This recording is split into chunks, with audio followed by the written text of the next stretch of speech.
10 তারিখে যে আর্টিকল মামলা আছে, দেখুন 10 তারিখে we all are looking forward to it. আমরা দেখছি 10 তারিখে কী হয়, সেটা অপেক্ষা করছি। নতুন আমাদের চিফ জাস্টিস মহামান্য এসছেন শ্রী সঞ্জীব খান্না মহাশয়, অবশ্যই তিনি দেখবেন, আশা করা যাচ্ছে।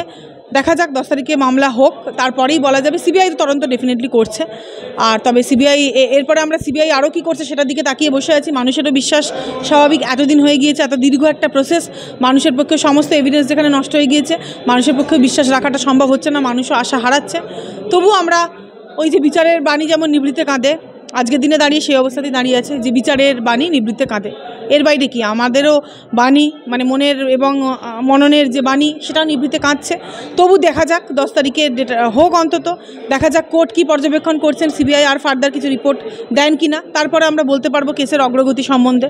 তবে অবশ্যই যা হয়েছে আজকে আমাদের অভয়ের সঙ্গে, সেটাকে তো ভুলিয়ে দেওয়ার চেষ্টা বিভিন্ন রকম কমিউনাল রায়েট এবং বিভিন্ন রকম কাণ্ডের মাধ্যমে আমরা দেখতে পাচ্ছি, সেটা খুবই দুঃখজনক।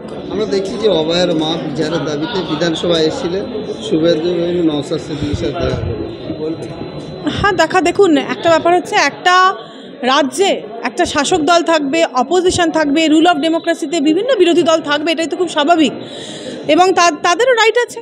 আমাদের মুখ্যমন্ত্রী, যতই আমরা যে দলই করি, মুখ্যমন্ত্রী তো দায়িত্ব কোনোদিনই কে অস্বীকার করতে পারেন, যেমন পারেন না আমাদের প্রধানমন্ত্রীও।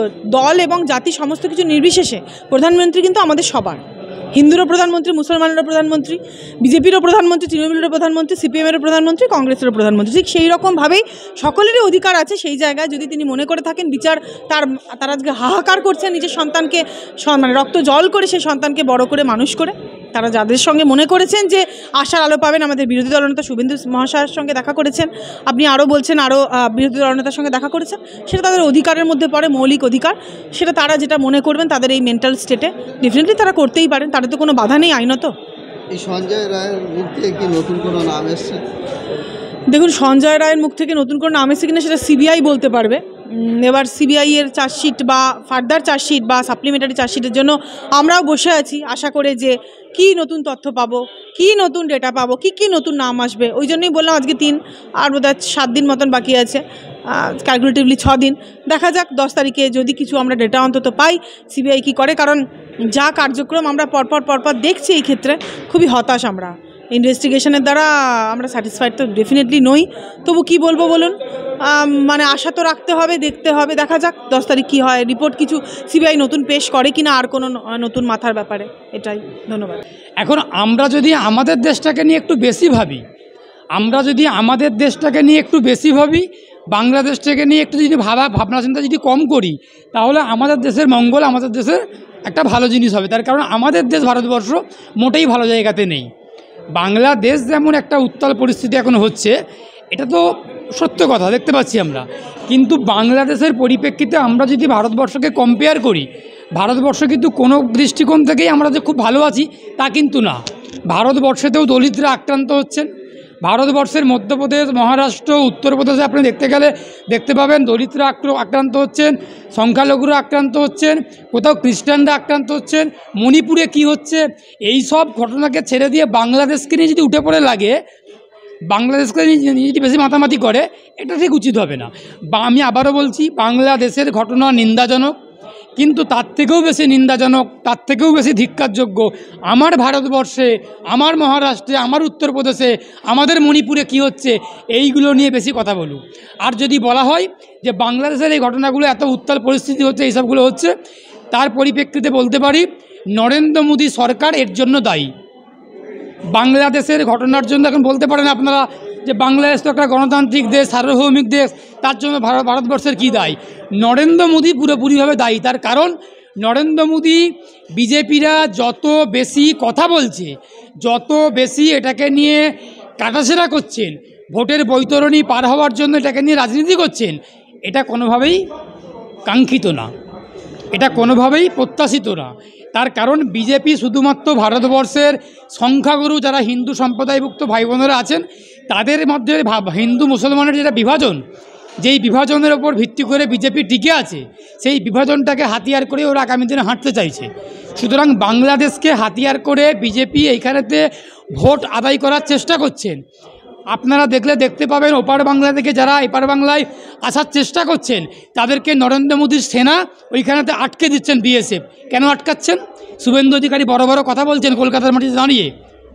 শুভেন্দু অধিকারী, সুকান্ত মজুমদার, দিলীপ ঘোষেরা বড় বড় কথা বলছেন, আর নরেন্দ্র মোদীর নির্দেশ মতো বিএসএফ সেখানে বাংলাদেশের হিন্দুরা যখন এখানে আসতে চাইছেন তাদেরকে আটকে দেওয়া হচ্ছে। কেন আটকানো হচ্ছে? তোমরা যদি হিন্দুদেরই বন্ধু, তোমরা যদি ওপার বাংলাদেশের হিন্দুরা অত্যাচারিত হচ্ছে, আমরা বিজেপি যদি খুব দয়ালু একটা দল, হিন্দুদের কথা ভাবছে, হিন্দু প্রেমী একটা দল, তারা সীমান্ত খুলছে না কেন? তারা তো শরণার্থী, তাদেরকে আনুকে আশ্রয় দিক, পরবর্তীকালে বাংলাদেশ শান্ত হলে আবার ফিরিয়ে দেওয়া হবে। সুতরাং বিজেপি মুখে এক কথা বলছেন, কাজে আর এক জিনিস করছেন। ওই যে বললাম, শুধুমাত্র বিভাজন করে ভোটগুলোকে আদায় করার চেষ্টা করছেন, ভোটের বৈতরণী পার হওয়ার চেষ্টা করছেন। এর জন্য শুধুমাত্র বাংলাদেশে যে ঘটনাগুলো ঘটছে, বাংলাদেশের হিন্দু নিপীড়ন চলছে, হিন্দুদের ওপর অত্যাচার চলছে, তার জন্য দায়ী হচ্ছে এপার বাংলার, এ ভারতের বিজেপি দায়ী। আর তার থেকেও বড় কথা, আমরা যদি বাংলাদেশের কথাটাকে নিয়ে একটু ভাবি, বাংলাদেশের থেকেও খারাপ অবস্থা আমার ভারতবর্ষে। আমার ভারতবর্ষের মণিপুর অশান্ত, উত্তপ্ত। মণিপুরে মানুষকে ধর্ষণ করা হচ্ছে, দিনের আলোতে কাটা হচ্ছে, খুন করা হচ্ছে, ধর্ষণ করা হচ্ছে, বাড়িঘর জ্বালিয়ে পুড়ে দেওয়া হচ্ছে। উত্তরপ্রদেশ ভালো নেই, আপনারা দেখেছেন উত্তরপ্রদেশ সম্বলে কয়েকদিন আগে কি হয়েছে, কাশিতে কি হয়েছে। সুতরাং এই যে ঘটনাগুলো ভারতবর্ষে হচ্ছে, এই ঘটনাগুলোকে চাপা দিয়ে ভারতবর্ষের এক শ্রেণীর মিডিয়া বাংলাদেশ নিয়ে মরা কান্না কাঁদছেন।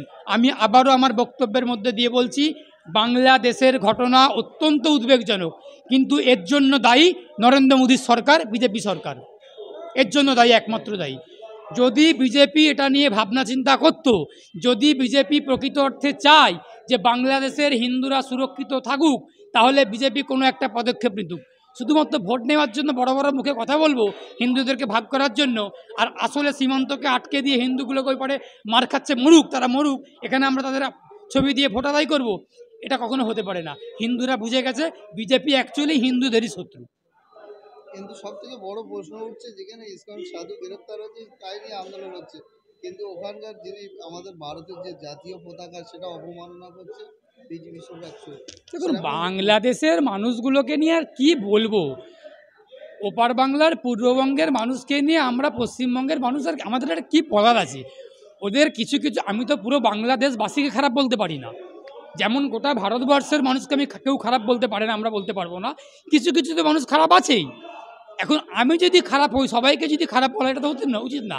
সুতরাং বাংলাদেশের মানুষ খারাপও আছেন, ভালোও আছেন, অন্য দেশের মতো। সুতরাং যেসব মানুষগুলো এই কাণ্ডগুলো করছেন, তারা বাংলাদেশের ইতিহাস জানেন না, তারা ভারতের ইতিহাস জানেন না। এখন বাংলাদেশটা বাংলাদেশ হিসেবে পরিণতি হয়েছে বা সম্পূর্ণ হয়েছে, ভারতের যে অবদান, সেই অবদানকে ওরা অস্বীকার করতে পারবে না। আমাদের ভারত সরকারের যে অবদান বাংলাদেশের প্রতি, সেই অবদান অস্বীকার করতে পারবে? ওদের খাদ্য, বস্ত্র, বাসস্থান, কর্মসংস্থান, স্বাস্থ্য, সব ক্ষেত্রেই ভারতের ওপর ওরা নির্ভরশীল।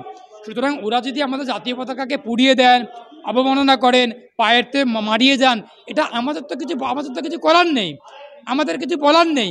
আমরা শুধু নিন্দাটাই করতে পারি, আমরা ওই মানুষগুলোর নিন্দা করতে পারি, বিরোধিতা করতে পারি। চাইলে ভারত সরকার, নরেন্দ্র মোদী চাইলে অনেক কিছু করতে পারেন, উনি কেন করছেন না? খুব বড় দেশপ্রেমিক, দেশাত্মবোধের মধ্যে আছে, বিজেপি একমাত্র দেশপ্রেমিক দল, আর সবাই দেশোদ্ধারী, সব বাদবাকিগুলো কেন করছেন না? আমরা সাধারণ নাগরিক, পতাকার প্রতি আমাদের একটা অহংকার, ভালোবাসা, শ্রদ্ধা আছে, থাকবে আগামী মৃত্যু পর্যন্ত। আমরা কবরে যাব, সেখানেও আমাদের কবর পর্যন্ত জাতীয় পতাকা আমাদের সবথেকে বড় একটা জিনিস। কিন্তু বিজেপি যারা বলে আমরা দেশপ্রেমিক দল, আমরা দেশাত্মবোধ সব থেকে বেশি, তারা কেন কিছু বলছেন না? বাংলাদেশের রাষ্ট্রদূতকে ডেকে পাঠানো হোক, তলব করুক, হাই কমিশনারকে করে জিজ্ঞাসাবাদ করুক কেন হচ্ছে। আমার ভারতীয় নাগরিক বাংলাদেশে গিয়ে আক্রান্ত হচ্ছে, তার দায় কার? তার দায় ভারত সরকারের, নরেন্দ্র মোদীর স্বরাষ্ট্র দপ্তরের, বিদেশ দপ্তরের। অমিত শাহ বড় টাকলা মাথা নিয়ে ঘুরে বেড়াচ্ছেন, সরি টু সে, আমি কথাটা বললাম, খারাপ লাগলো। উনি ওখানে দিব্যি ঘুরে বেড়াচ্ছেন, বড় বড় কথা বলছেন, আর ভারতের নাগরিক গিয়ে বাংলাদেশে আক্রান্ত হচ্ছেন, বাঙালি গিয়ে আক্রান্ত হচ্ছেন। এগুলো কে দেখবেন? আমরা দেখব? ভারত সরকার দেখছেন না কেন? সুতরাং এই জিনিসগুলো যেগুলো করছেন বিজেপি, এগুলো শুধুমাত্র ভোট নেওয়ার জন্য এই কাণ্ডগুলো করে বেড়াচ্ছেন। আদতে বাংলাদেশের হিন্দুরা ভালো থাকুক, সুরক্ষিত থাকুক, এটা বিজেপি কোনোভাবেই চান না। কারণ বাংলাদেশে যদি হিন্দুরা ভালো থাকে, এখানে বিজেপির তল্পিতালপা গুটিয়ে যাবে। বাংলাদেশে যত এই ঘটনাগুলো ঘটবে, এখানে বিজেপির তত ফায়দা। আর বাংলাদেশের কিছু এক শ্রেণীর মানুষ আছে, আহাম্মক মানুষ, মূর্খ অশিক্ষিত গাঁইয়া কিছু মানুষ আছেন, তাদেরকে নিয়ে আমি আর কিছু বলবো না। তবে প্রকৃত অর্থে পুরো বাংলাদেশবাসী যথেষ্ট ভালো, বাংলাদেশের সংস্কৃতি ভালো, বাংলাদেশের মাটি ভালো, সব ভালো, পরিবেশ ভালো, কিন্তু বাংলাদেশের কিছু অশুভ শক্তি, কিছু মৌলবাদী শক্তি ওখানে মাথাচাড়া দিয়েছে, সেগুলোকে বিনাশ করতে হবে। বাংলাদেশের মানুষই গণতান্ত্রিকভাবে তাদের বিনাশ করবেন, এর থেকে বেশি কিছু বলতে পারবো না।